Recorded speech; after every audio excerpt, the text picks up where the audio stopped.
গাড়ি বা বাইকে যখন আমরা কোনো বাঁক নিই একটা অদ্ভুত অনুভূতি হয় তাই না?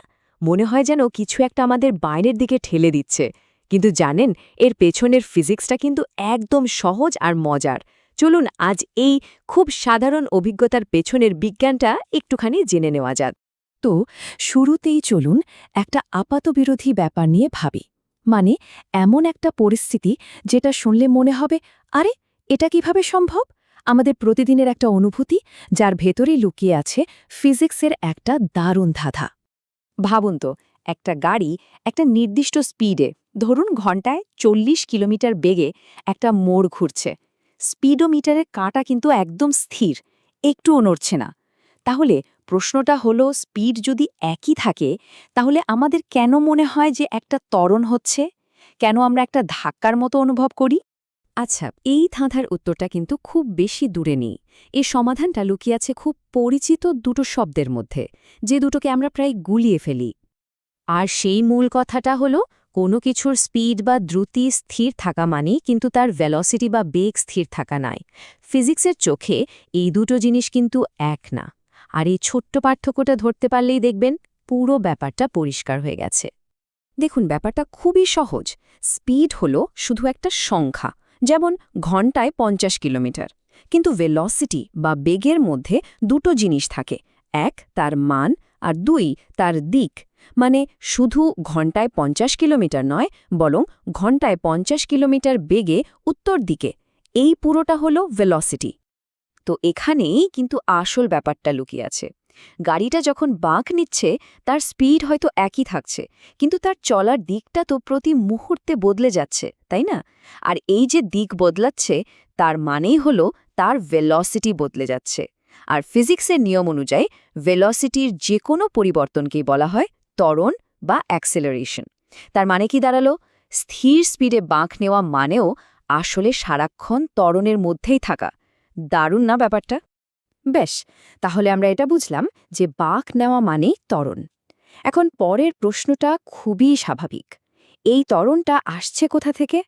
আমরা তো নিউটনের সূত্র থেকে জানি যে ত্বরণ ঘটাতে হলে একটা বল বা ফোর্স দরকার। তো সেই ফোর্সটা কে দিচ্ছে? এই যে কথাটা দেখছেন, এটাই হলো আসল চাবিকাঠি। কিছু একটাকে অবশ্যই ভেতরের দিকে টানতে হবে। কোনো জিনিসকে যদি গোল হয়ে ঘুরতে হয় তাহলে তাকে বাইরের দিকে ছিটকে যাওয়া থেকে আটকাতে হবে। আর তার জন্য কেন্দ্রের দিকে একটা টান বা বলের দরকার সব সময়। আর ভেতরের দিকে কাজ করা এই বলটারই একটা সুন্দর নাম আছে, কেন্দ্রমুখী বল বা সেন্ট্রিপিটাল ফোর্স। এটা কিন্তু একদমই নতুন কোনো আজব ফোর্স না। আমাদের চারপাশে যে পরিচিত ফোর্সগুলো আছে, যেমন টান, ঘর্ষণ, মহাকর্ষ, এরাই সময় বুঝে এই কেন্দ্রমুখী বলের কাজটা করে দেয়। তাহলে কারা এই কাজটা করে? কয়েকটা উদাহরণ দিলে ব্যাপারটা আরও পরিষ্কার হবে। ধরুন একটা ঢিলকে সুতো দিয়ে বেঁধে ঘোরাচ্ছেন। এখানে সুতোর টানটাই হলো কেন্দ্রমুখী বল। আবার ধরুন চাঁদ পৃথিবীর চারপাশে ঘুরছে। এখানে পৃথিবীর মহাকর্ষ বল বা গ্র্যাভিটি সে কাজটা করছে। আর গাড়ি যখন বাঁক নেয় তখন টায়ার আর রাস্তার মধ্যে যে ঘর্ষণ বল কাজ করে সেটাই কেন্দ্রমুখী বলের যোগান দেয়। এবার একটা মজার জিনিস ভাবুন তো, যদি হঠাৎ করে এ ভেতরের টানটা মানে কেন্দ্রমুখী বলটা উধাও হয়ে যায়, কি হবে তাহলে? সোজা উত্তর হল, বস্তুটা আর গোল হয়ে ঘুরবে না। ইনার্শিয়া বা জড়তার কারণে ওটা যে মুহূর্তে ছিল ঠিক সেই মুহূর্তে স্পর্শক বরাবর সোজা বেরিয়ে যাবে। ঠিক যেমন করে ঢিল ঘোরানোর সময় সুতোটা ছিঁড়ে গেলে ঢিলটা সোজা উড়ে চলে যায়। আচ্ছা, এতক্ষণ তো আমরা কনসেপ্টটা বুঝলাম। এবার চলুন দেখি ফিজিক্স এই আইডিয়াটাকে কিভাবে গণিতের ভাষায় প্রকাশ করে। কোনো ভয় নেই কিন্তু, সূত্রটা দেখলে মনে হবে, আরে এ তো একদম কনসেপ্টারই প্রতিচ্ছবি। এই হলো আমাদের সেই কেন্দ্রমুখী বলের ফর্মুলা, Fc সমান mv²/r। এখানে Fc হলো সেন্ট্রিপিটাল ফোর্স, m হলো বস্তুটার ভর বা মাস, v হলো তার স্পিড, আর r হলো যেই বৃত্তাকার পথে ঘুরছে তার ব্যাসার্ধ বা রেডিয়াস। এই টেবিলটা দেখুন, এটা ফর্মুলাটাকে বুঝতে খুব সাহায্য করবে। যদি ভর দ্বিগুণ হয় তাহলে বলও দ্বিগুণ লাগবে। যদি ব্যাসার্ধ দ্বিগুণ হয় মানে বাঁকটা যদি বড় হয় তাহলে বল লাগবে অর্ধেক। কিন্তু সবচেয়ে গুরুত্বপূর্ণ অংশটা হলো স্পিড। যদি আপনি স্পিডকে দ্বিগুণ করেন প্রয়োজনীয় বল কিন্তু 4 গুণ হয়ে যাবে, কারণ ফর্মুলাতে ভি এর ওপর একটা স্কোয়ার বা বর্গ আছে। আর ঠিক এই কারণেই হাইওয়েতে খুব বেশি স্পিডে গাড়ি চালানোর সময় সামান্য বাঁকও এত বিপজ্জনক হয়ে ওঠে। এবার চলুন একটা খুব সাধারণ ভুল ধারণা ভেঙে দেওয়া যাক।